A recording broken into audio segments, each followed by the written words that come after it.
Yeah, Professor Druckmann, Professor Schindler, dear colleagues, thank you for the introduction, and I would really like to thank the organizers, the Congress President, for giving us the opportunity to have our scientific session here within the Congress. I'm really grateful. I'm talking about obstetrics on the one hand and oncology on the other hand, and these are two aspects which do not seem to fit very well. But we have to realize that this topic is getting more and more clinical relevant. In the beginning, I would like to show you some data of demographic data. You will see the changing in our society. You will see the correlation between age and reproduction. You will get some data concerning the perinatal outcome of patients after malignant disease. And the second part, I would like to give you just two examples out of our discipline, patients with breast cancer, of course, and cervical cancer. So you know that the incidence of malignancies, and these are all kinds of malignancies, are increasing by age. And you see here the step at the age of 30, 34, and this is a period of fertility. And this is exactly the problem. In this slide, you see these are European data. You see the increasing age of the women with first pregnancy par one over time. And you see here that now we have a median age of about 31, 32 of the first pregnancy. And this is exactly the time we just saw in the first slide of the increasing incidence of malignancy. So these two topics are going together. What are we talking about? This is a review, and you know that the most frequent malignancy during or in correlation with pregnancies are the breast cancer, followed by cervical cancer, and the hematological malignancies. These are the most frequent malignancies associated with pregnancy. What is the definition of pregnancy-associated malignancies? Pregnancy-associated malignancies occur during pregnancy, in the lactation period, and up to 1 year after delivery. This is the time frame what we're talking about.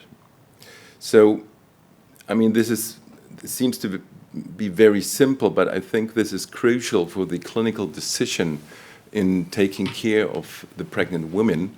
We have to realize that there is a clear balance between the rights and the wishes of the mother, and on the other hand, of the fetus. On the one hand, if we just look at the fate of the mother, we be offering all the oncological options: surgery, systemic treatment, chemotherapy, biological treatment, radiation treatment, of course, leading to improving the prognosis of the pregnant woman. On the other hand, we neglect the rights of the fetus. We have to think about potential termination of pregnancy, abortion, preterm termination with the associated problems of prematurity, growth restriction, low fetal birth weight at delivery. These are the problems for the fetus. And this is a problem, and this is very, very challenging for the clinician to find the right balance. I just said that we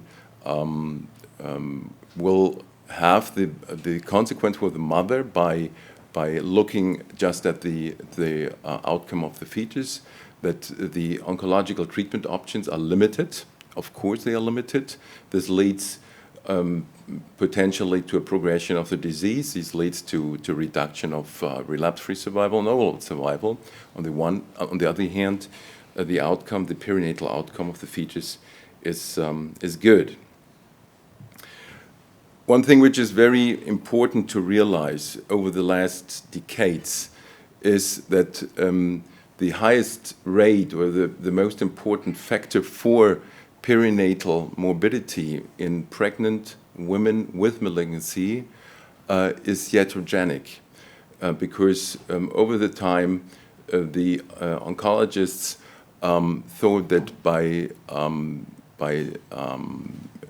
finishing the pregnancy pretermly, they would do something good for the fetus and for the mother. And this was the reason that the rate of prematurity was very, very high over the years. And of course, this led to the unfavorable prenatal and perinatal outcome. This is a publication from 2018. This is a review about pregnant women with malignancies, and there are all kinds of malignancies, more than 1,100 patients with malignancies within the pregnancy. And you see here, as we saw it in the beginning, that this breast cancer, cervical cancer, hematological malignancies are the most frequent malignancies pregnancy associated. And what has changed over time? This is very important and very clearly, very clear in this publication. You see here 3 different time periods before 2005 to 2009, and the last decade, 2010 to 2016. So the trend to do nothing, to offer the patients no treatment, is decreasing. That means that the trend to offer oncological treatment options has increased. So we realize that the offer of oncological treatment, the offer of systemic treatment, even chemotherapeutic treatment has increased. On the other hand, here you see here the rate or the incidence of live births has increased. So this is really a very dramatic change in taking care of pregnant women with malignancies. And here you see, perhaps, please have a look at the middle of this slide. These are the 3 different time periods are compared, and you see that the risk or the incidence of fetal complications has decreased, and the rate of the delivery rate of the children has increased. Now, I just would like to give you one example.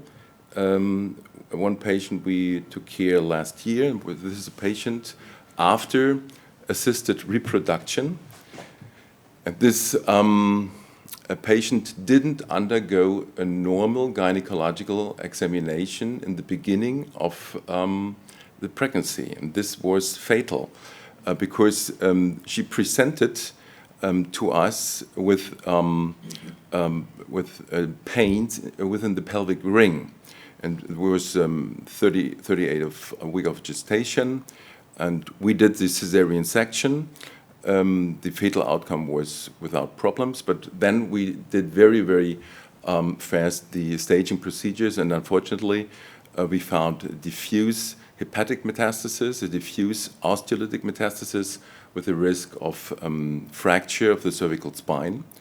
And so at the first postpartal day, our neurosurgeons did the intervention. You see here the stabilization of the cervical spine. You see here the destruction of the bones. It was really, she had heavy pains. And then within the first days after delivery, the outcome of the baby was very good. We started the oncological treatment. We started endocrine treatment, GnRH analogous, aromatase inhibition, CDK4/6 inhibition, denosumab. And I saw this patient last month, 2019, and she was in a very good state. And the baby was very, very fine, and the CT scan showed stable disease. Okay, this is an example just to show that we have a lot of oncological treatment options, that we should offer these treatment options. And of course, this is very, this seems to be very basically, but we should really realize that, that the clinical examination in the beginning of a pregnancy and before assisted reproductive techniques should be offered to the patients. We have to realize, this is a really nice review and the guideline recommendations of ESMO. We have to realize, here you see, these are patients with cancer and without cancer, with chemotherapy, no chemotherapy, that the consequences for the baby are relevant for the pregnancy. I mean, we have obstetric complications, we have premature rupture of the membranes, we have the problem of prematurity, we have reduced fetal weight in these kind of in these pregnancies undergoing systemic treatment. We have to realize it, and we have to really inform the patient about these problems. On the other hand, and this is a review of last year, of 2017, these are retrospective analysis concerning the outcome, the oncological outcome of the patients. And more or less, you see that there is no relevant difference concerning the outcome of patients with breast cancer. This is breast cancer, with pregnancy and without pregnancy. So, in conclusion, you can offer an oncological treatment to the patients with breast cancer, and there is no negative impact of pregnancy on the prognosis of the mother. You can do the surgery and all the mostly all the diagnostic procedures within the pregnancy. Radiation, immunologic treatment, endocrine treatment should be postponed after delivery. Chemotherapy is efficient. You should avoid it within the first trimester because of teratogenic effects. You should stop the treatment between 35 and 37 weeks of gestation, just to avoid the hematologic effects for the mother after chemotherapy, just to postpone the nadir. And during lactation, you shouldn't give chemotherapy because of toxicity. Now, some slides at the end concerning the problem of cervical cancer and cervical dysplasia. This is often. Again, there is no negative impact of dysplasia and cervical cancer on the prognosis.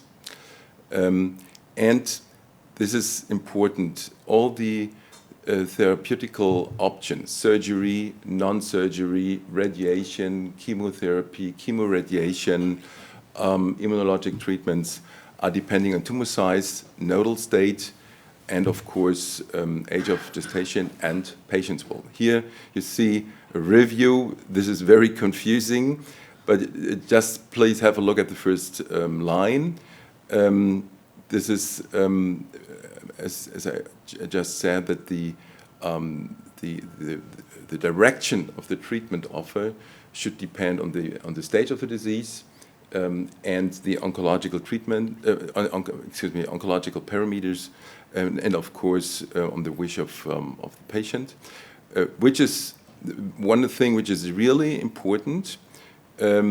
You should have a staging in the beginning of the pregnancy. You should really get clear information about the oncological state in the pregnant woman. So it's no problem up to the 20th, 22nd week of gestation to do a laparoscopy, to do a laparoscopic staging, just to see what is the nodal status, are the retroperitoneal lymph nodes positive or not, because this is crucial for the treatment decision. Very important, you should offer this staging procedure. And of course, you can, in early stage 1A, 2, 1B, 1, nodal negative. This is important. You can prolong the pregnancy, and then you can do after very diligent time. You can do the delivery with cesarean section and combined, directly followed by the radical hysterectomy and lymph node dissection. And this seems to be very complicated, but if you have done it, you see it is very easy to do the preparation, because the tissue layers after the pregnancy are very, very well to cut and to do the preparation. So you can do the cesarean section with radical hysterectomy. On the other hand, and this is a review we did some 2 or 3 years ago, because we took care of 2 patients with advanced cervical cancer, with nodal positive cervical cancer, and we offered cisplatinum-based chemotherapy during the pregnancy after the first trimester. This is important. And here you see, it's hard to see, we did some specimens, we took some specimens from the cervix, and we had a look on the proliferation rate, Chi-62, and you see that during the chemotherapy, this incidence, or this percentage of the proliferation rate was decreasing. And this patient, or these 2 patients, we offered 6 cycles of chemotherapy. We could, unfortunately, we could realize a really good regression. Then at the end of the pregnancy, we did a cesarean section. After cesarean section, we continued the oncological treatment. In conclusion, concerning the dysplasias and the invasive cervical cancer, it is very, very important, even if it seems to be very simple, but it is important to do gynecological examination in the beginning of the pregnancy to have a cervical swab. Dysplasias, even dysplasias grade 3, can be controlled during pregnancy by colposcopy. You don't have to be active. You can control it just to the term for the delivery. In invasive cancer, cervical cancer, treatment decision depends on patient's will, and this is really, we should decide interdisciplinary, the gynecologist, the obstetrician, the neonatal specialist should take part to this team. We can offer neoadjuvant chemotherapy during pregnancy after first trimester.